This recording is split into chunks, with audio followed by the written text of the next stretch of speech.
Somebody got a new iron, you guys. Like, I need another iron. I need another iron like I need a hole in the head, honestly. But here's what happened. I bought this beautiful ironing board, the Reliable, and then I told Vince about this iron. He actually heard me talking to somebody about it, and he ordered it for me, and I literally have not even used it. Here's what I thought I would do. I have these fat quarters that were in my bag since I purchased them. We're going to do this project today too, but I just wanted to show you this, okay? I thought we'd iron this together the first time with the Reliable iron. This is the Reliable Maven, okay? She's huge. Let me show you. There she is from the side. This is the 1.5 liter. I will link it in the description for you guys if you want to pick one up. But here's the deal. It's expensive. I do not know if it's worth it. What happened was I showed the ironing board in a video, and then one of you guys told me about this. I didn't even know it existed, so that's why we got it. All right, let's try it out. So let's move you again. All right, first time to push the steam button. Let's try it. Okay, do you hear that sound? It said that it might sound like that while it's pumping water for the first time, and that is normal. The sound is changing. I'm holding the button down. It's getting quieter, the little sound. So maybe the water's pumping all the way in. Oh, here it goes. Do you see that? That's amazing. Look on the side. It says no drip or anti-drip, vertical steam, anti-calc, which is calcium buildup, programmable temperature, and touchscreen. All right, let's try it on this fat quarter.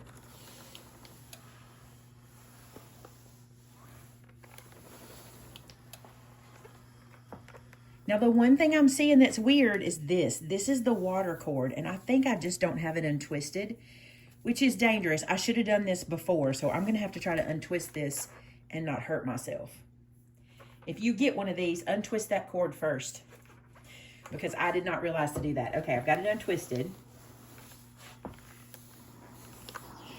You guys, oh my gosh, Vince is going to love this iron. He's not here right now for me to show him, but he is going to love this. It's like a professional iron, you guys. All right, and then it can sit back on its little holder, which you can't see. It's over to the side. Look at this. That guy's iron. No starch, no nothing. Let's do the other one.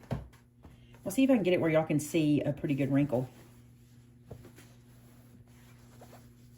Okay, so like see all those? Oh yeah, you can see wrinkles there. The light's coming in good. All right, here we go. Ready? I'm gonna do one swipe with steam. There's one swipe.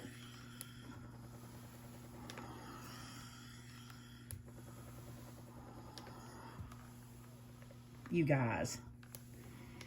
Now I'm going to iron over this. This is the embroidery that I had done for this little bag. I'm going to iron over it and press it down and see how it looks. I did not think I needed another iron in my life, but now I'm thinking I'm glad I have this one. Okay, that's probably all I'm going to show you of it. I think it's amazing. I just wanted you to see it while we got started on this project. Now, let's make a bag for James. So you guys, you probably saw my last video where I made 2 bags for Emmy and Addie, or I made a bag apiece for them. And there were a lot of questions about where the embroidery lived on the fat quarter. So while they were here with the bags, they were so excited and they were using it for toys. And I thought, you know what? I need to make baby James one so Sam can put stuff in it for him. So I went back to the fabric store. I picked out 2 fat quarters. And while I was there, I asked Emily if she would embroider it for me. And she did. And here's what I asked her. Let's pay attention, or at least I was going to pay attention this time, to where we put the embroidery so I could tell you guys, because that was the most asked question in that video. Now, what I'm doing right now is sometimes when you get embroidery done, some of the pieces might stick, because this is what they use to put it on their machine. And I asked her to do this for me in a hurry, and I said, don't worry about anything. Just, as soon as you can get it done, I'll deal with the rest of it. So I'm just peeling out those little pieces because it is kind of keeping it from laying super flat. So I'm going to throw this away. And I'm going to hit this with the iron again because I think those paper pieces were keeping it from laying super flat. Yeah, now it's super flat. That's what we wanted. All right, let's talk measurements. So fat quarters are 18 by 22, and you can buy these pre-cut. That's why people love them. They're pre-cut pieces of fabric. What we did when we put this guy in, we looked at it to see where we wanted this to land, And this embroidery starts at 4 3/4 of an inch. 4 3/4 of an inch down from the center of the fat quarter. Now, I don't know that this will matter, but when you come to the side, it will land 5 1/2 inches in, pretty much on both sides, okay?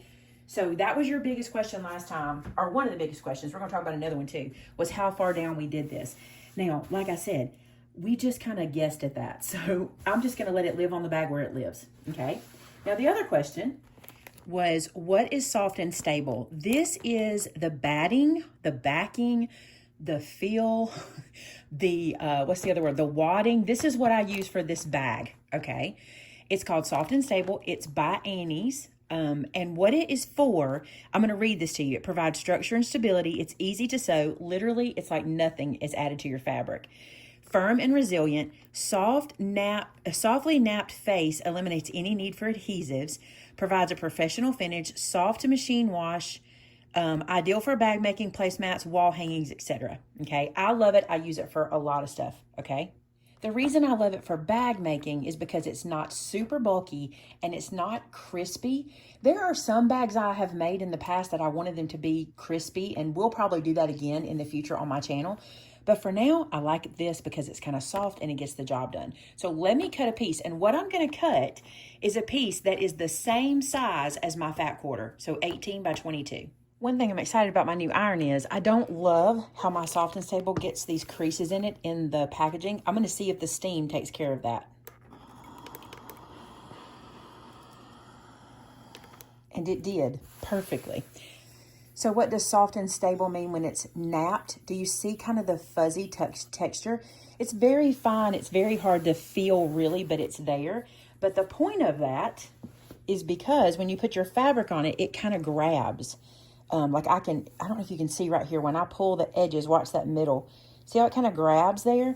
That's really cool because it holds your fabric without having to put anything extra. Although I typically spray it with some spray adhesive because I just need that extra little added something. And so I'm going to get this laid out like this.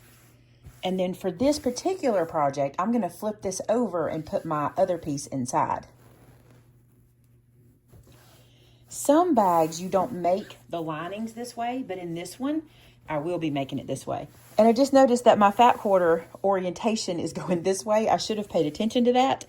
And I could have had it cut differently, but I didn't even think about it. But that's okay. It's going to be the inside of the bag. It'll be cute to look at, and I don't care if it's going this way. It's no biggie, okay? But you'll see what I mean. When I flip this guy back over, you'll see that the top of the bag is going to be here. No problem. Okay. Here's what I'm going to do. Just like in my last bag, I'm going to do a little bit of quilting on this guy. This is a little chalk that I've been using. I do it because I'm old school and this is what we used to use back in the day. So I've just been using this, but there's so many good options. I'll link this one in case you want it, but there's other ones out there. There's pins now and all kinds of stuff, but this is the one I use. Okay, so I'm going to make a line 1/2 inch or an inch. Do I want to do an inch or 1/2 inch above? I think I did. I'm not worried about doing it exactly like the girls, but let's get kind of close. So I'm going to make a line 1/2 inch above his name, and I'm using the ruler to go right above his name. So this chalk will make my first quilting line. And then I'm going to move my ruler up 1/2 inch and do another line. And I can actually see through the grid, so I'm just laying it on my last line. Doing this around the camera is a little difficult, but we'll make it happen. All right, then I'm gonna come out to the side, the same measurements. I'm gonna come out here. I'm gonna do 1/2 inch from his name. And I'm using the edge of my fabric to kind of make sure I'm straight. And I'm not too worried about being perfectly straight because once it's in the shape of the bag, it won't matter. I am changing the way I make this bag a little bit, so stick around for that. You'll get kind of two options on bag makings from the last video to this one. Same on the other side. One reason I prefer this tailor's chalk over like a pen, I find I get less dragging with this tailor's chalk. It just goes across the fabric so smooth and easy, and it doesn't really shift things around much. And it leaves a really obvious line. All right, from the bottom of the fabric, which is down here, you can't see, I'm going to measure this section and make these two lines the same distance at the bottom. So with that, his name will have some pretty stitching around it. And also, it'll hold my fabrics together. Now, I need to spray this to hold it down. This is what I'm using, 505 temporary spray. And what I do is lift this back. I spray one side at a time. Not my favorite. I don't love spraying these aerosols, but it does work really well because I don't want to have to pin all of this. Don't worry about your chalk. It's not going anywhere right away. You'll have to kind of brush it away in a little bit. So very little, and it's easy to apply, and just stick that down. Now, because this softness table is napped, it sticks even better. With your batting, you may have to put a little more than I did. All right, to the sewing machine.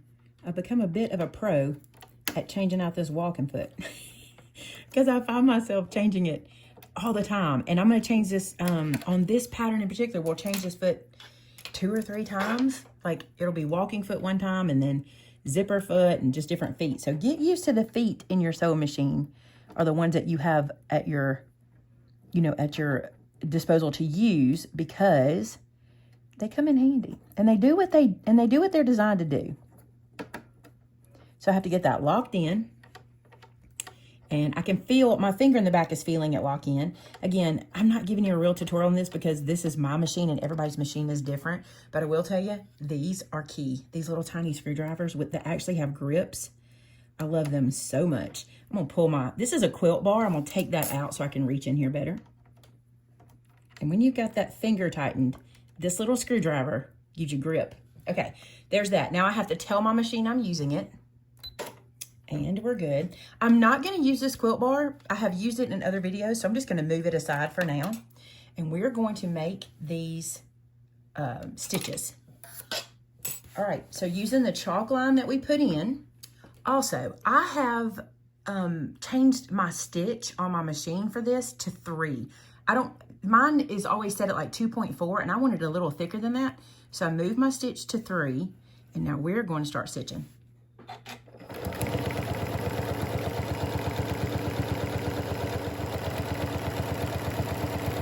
So I just continue stitching every chalk line, and then we'll get right back together.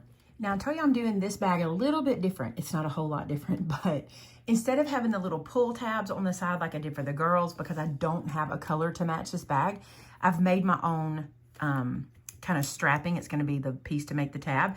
But also, because this is a boy's bag, it reminds me of like a shaving bag, and how they have those handles on the side. So I'm going to do a handle on the side instead of the pull tab.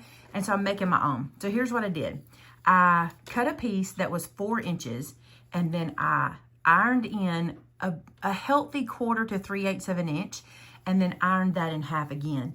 The reason I did that is because I do not like turning around strapping. Like, I could totally iron this together wrong side, sew a 1/4 of an inch seam, and then turn it around. But I do not enjoy doing that. And I'm going to top stitch anyway, so I thought I'll just do it this way. So now I'm just going to top stitch on the open seam.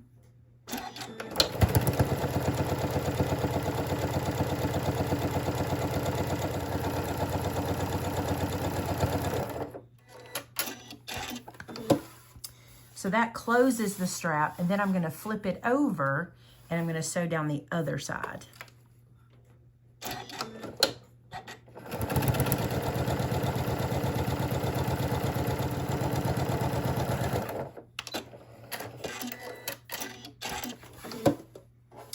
So that will be the strap I put in the side. And I could have put some like interfacing in it, but I don't think it's going to need it. We're not going to have very much, so I think it'll be fine. All right, now then, back to our bag body. Now, to clean up the edges of the bag before we put the zipper on, I need to put a piece of tape here with fabric, which is usually called bias tape. But this is not stretchy. It is not cut on the bias, okay? This is just strips of fabric that I cut 2.5 inches, and then I ironed it in half, and then turned these ends into the center, and then did it like this. Now what I'm going to do is I'm going to open it up on my bag, and I'm going to sew it right down the side. But before I do that, I want to change my foot to my 1/4 inch foot. I think you guys might like this information. So I started watching out of the UK. It's called Janome Stitch Club because I have a Janome machine, but I really think it's pretty informative no matter what machine you have because there's a couple of things I learned. Like for example, this is not my 1/4 inch foot. I'm going to drop it off, okay? This piece that holds the foot is called the ankle. I did not know that. I learned it there. So I have put my ankle back on, and the reason I had to is because when you put your walking foot on, it has its own ankle. See how it has its own? So now we'll put this guy on. I also learned, by the way, my machine is on and that needle is very dangerous right now. I make sure my feet are nowhere near my pedal, like my feet are turned back under my desk so I don't accidentally press it. This is something else I saw them do that I don't typically do. It is lower your presser foot onto the new foot you want. I typically like balance it and push the button and try to get up in there, but that's much easier. And now you can see that this is my 1/4 inch foot because it has this like stop. There's a little stop on the side where my fabric lines up to, and my needle will be 1/4 inch in. Now there's a couple things you gotta pay attention to. This needle was set to the middle for my walking foot. I have to move this needle over into this path. So I'll do that with my, in my machine, just pressing a button to move it over. And I have moved it all the way over for my machine. Yours may be different. All right, now then, what I love about that 1/4 inch foot, I really don't need pins here because I am just going to put my fabric right to the edge and then put that right to the edge there. And we're gonna sew 1/4 inch all the way down, putting our binding on.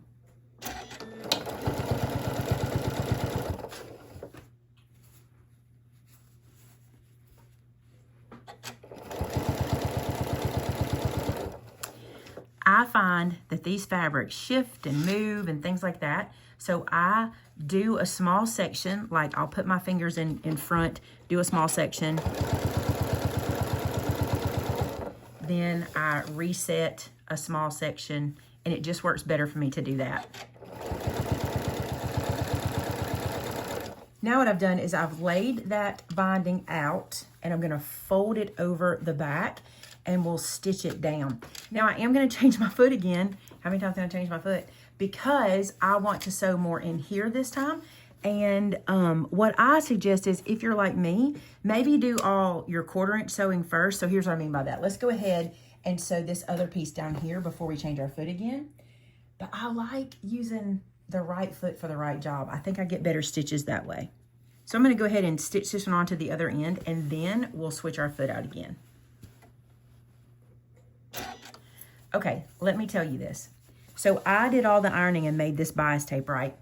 I didn't necessarily have to do it because of how I'm installing it. I could have just used my fabric, stitched it on, rolled it around, tucked it under, right? I just decided as I got started, I wanted to do it different. So I'm just using my bias tape this way. You don't have to iron it. There are other ways to do it, but I just did. I just ironed it. I also left myself enough room this time that I don't have to cut away any of that excess stabilizer or soft and stable because of the way I gave myself enough fabric. So I think last time I did 2 inch strips, and this time I gave myself 2.5 inch strips. So I had more room. Now, remember how I told you I was changing my foot? I don't know if y'all are like me and you like to change your foot for everything, but look at this foot. This one has a stop on the inside for binding, and I love that. It keeps everything nice and neat and straight. I also have to move my needle again.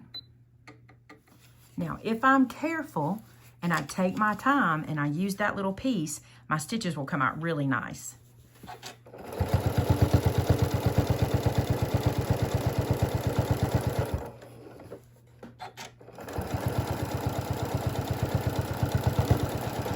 Isn't that nice how that foot does, how it just gets it right there? By the way, all these feet came with my machine. I did not buy any, so I don't really know the names of them. That's so bad. But if you want me to do research, I will do the research and find out the names of all the feet. All right, I'm gonna do the same thing on the other end. Let's talk about zipper tape. I don't think I've talked to you too much about it. This comes by the yard. This is actually a By Annie product that I have, and these are the little zipper heads that come with it, and you get a bunch, so you can make a lot of zippers. I just find this more convenient than having every single length of zipper in your stash. You have this and you can make any length you want. So this is what we're gonna use. So I need to put my zipper foot on. So I've got that on. And if you wanted to, you could bring a zipper from the other end and the bag would open with 2 zippers, which would be really cool. This bag's not big enough to need that. Now what I'm doing here is I've got my zipper foot on the machine. I have my zipper facing up and my fabric right side up, and I'm just gonna stitch this down using my zipper foot.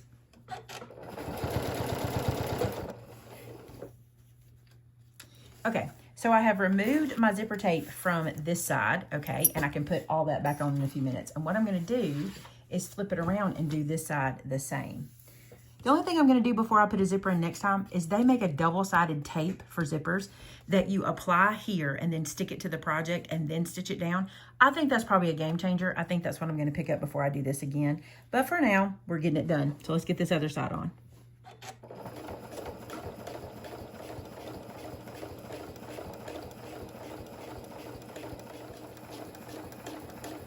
So let me tell you about this part.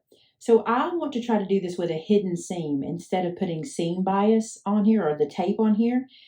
So we're going to see how this works. But first I had to find the center and get it nice and flat, and I wanted to get it nice and clean, okay? So here's how I found my center. I did this kind of like I do in paper crafting. I put this ruler down on the zipper, so I've got the 12-inch right in the center of that zipper, and I'm letting 12 be my center mark, so we're calling that 0, okay? Then I'm just counting out inch marks. So I've got 1, 2, 3, 4, 5 1/4. And if I go this way, I've got 1, 2, 3, 4, 5 1/4. So I don't have a ruler that has a centering mark in my sewing room, which is crazy. I need to get one. But that works just fine as long as you know your center. Now, the next thing I did was I put my ruler on the end and I used my rotary blade and I cleaned it up nice and straight because you really do need that for this next part. So now back to the sewing machine. So you can see I've got my 1/4 inch foot back on. It's got that little stop on the edge there. And notice that I'm going to be sewing wrong sides together. So this means I'm sewing on the outside of the bag first because we're going to tuck this seam in a minute. You'll see how that goes. Let's hope it works. I don't know. We're going to try it. Worst case scenario, I have to take out a seam and we do it the other way. So that's all there is to it. All right, I'm going to sew down 1/4 inch. Do you see how slow I'm sewing? I'm doing that on purpose because I do not want this shifting too much. And when I go too fast, and especially when I get to a zipper, I can really mess things up. So we're gonna go super slow, and I'm even gonna go even slower over the zipper. I cannot tell you how many needles I have broken, and I hope today is not one of those days.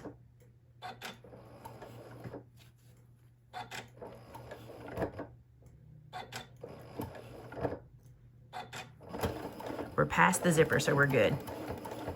I just wanted to show y'all that because I don't want you to think, like, I know a lot of people are showing things very sped up, and I do too. We put sped up footage in ours as well, but I just want you to know, hey, this is how slow I go. Other people may not, but that's just me. Now you'll notice I'm not back stitching. I typically don't back stitch in these places because this is gonna get cut off when we box the corners anyway, so it's no big deal. All right, I'm gonna do the other side the same way. Now I'm going to take this back over to my cutting table and I'm going to cut this really close, but not all the way to the stitches, probably 1/8 inch away, because when we turn this around and stitch it again, it's going to tuck it under. I do not remember exactly what I did on my last bag. I think it was 1 3/4 inches or 1.5 inches, but I'm going to do 2 inches here. I think I've got the room for that. I think it'll be fine. And I'm doing it from the seam allowance here, and I'm going flush on this side. I'm doing that because you guys reminded me last time to do that. I didn't worry about it last time, and it didn't make that much of a difference. And I forgot it from my bag making days that you're supposed to measure from the seam and leave the seam allowance out. So I'm telling you now because I don't want you to make that mistake. All right, so make a pin mark. So I'll be cutting that out on all 4 corners. Also, I picked up recently the ruler that does box bottoms and makes little bags, and I have not had a chance to play with it, but I want to do that. Let me know if you'd like to see a tutorial using that ruler, because you would prefer to pick up the ruler than do this. I'm just doing this by hand, just kind of from an Instagram video I just watched, and so we'll see how this one goes. And no, I did not complete my box. I'll just cut it with my scissors that way. So I'll show you what I'm talking about. So I will just take my scissors and I will cut up to the top of that, like so. And then I'll just come back and cut to it again. Let me get into the camera. Now let's come back and cut right into it again.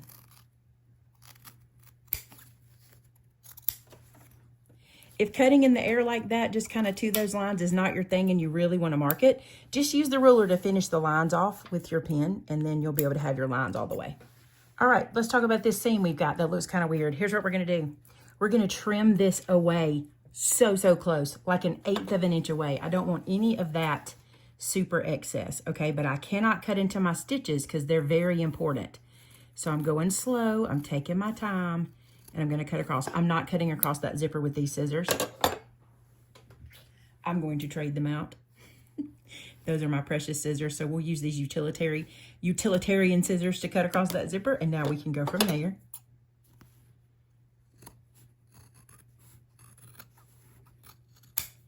Okay, so see what I've left there? Just the scotiest amount. Is that a word? I don't know. Just the tiny little bit past the seam, because we're going to hide that in a minute.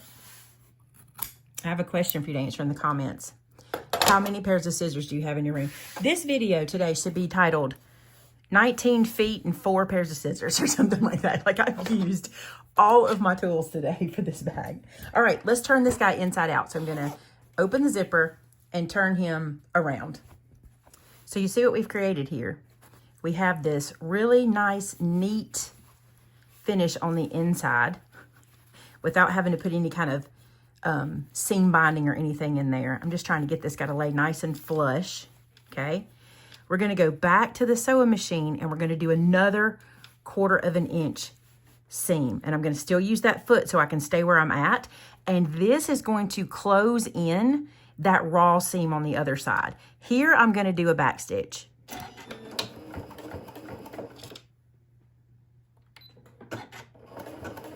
Just because I need some stability while I'm going.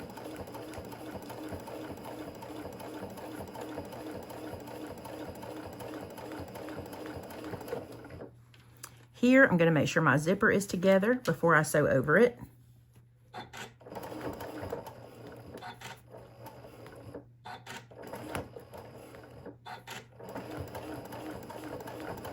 My thought when I did this was it would save work, like to do it this way, and I'm not sure it does. And the reason is because I still had to do the same stitch I would have done by putting the tape on. Like you'll see in my last video, these seams I just covered with tape to hide the raw edges. I don't know. I think I kind of like the look of this though. We'll see at the end. All right, so let's go to the other end. I'll say this too. These kinds of projects that are not precious, you know what I'm saying? This is not a quilt. This is not a handbag.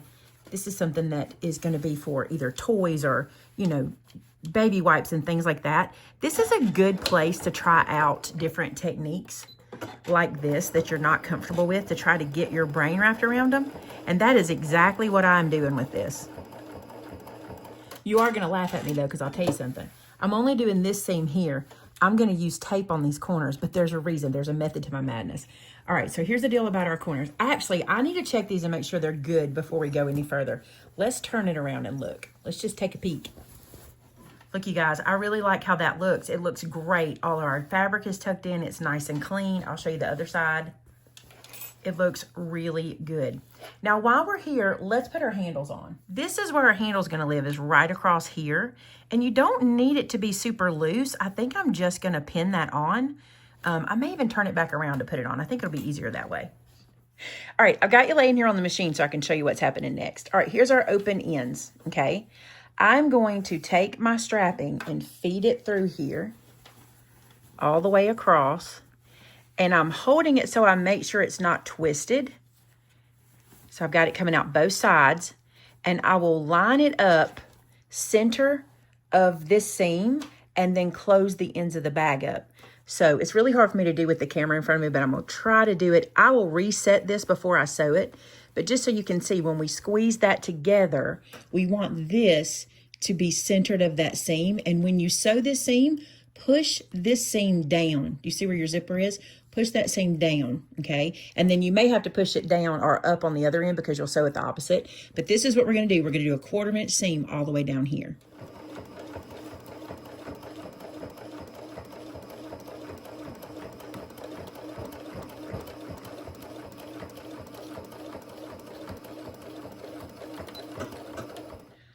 Okay, so handles are in, but you see how messy this is right here? And the other end is kind of messy.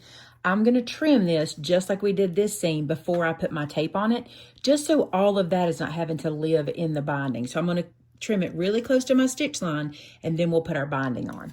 Last step is binding. And what I'm going to do is I'm going to tuck this down, okay, and turn this in. And this is going to sandwich around our little open edges. And this is what I was telling you, kind of acted like boning in those bags and really made them stand tall. So we're going to close these seams with that. I think it works really well. So now I'll just sew down that edge. See what I mean by how they're almost like boning? They're really stiff and really sturdy. And when you turn this guy around, which we'll do now, and you push them into the corner, it just makes the corner stand up so nice. So those I like doing. I just don't like all the bulk I got from it when it was in that area. The inside, super cute. Let's zip it up. So there it is, all done. His little name on the side. I think it is adorable. The little handle. I like the handle. That feels really cute for like a little guy. And this is something he could use for a long, long time. Listen, these bags are so easy, and you really can make a lot of them. Now, today I did some testing, like with that different seam and stuff like that. I do like how less bulky it is with that new seam here. But again, I do like those tapes on the inside because they really do act like boning in the side. All right, I hope you enjoyed that one. I hope I answered some of your questions from last time. If you have any other questions, leave them, and I'll do my best to answer them in the next video. Be sure to subscribe, and until next time, bye now.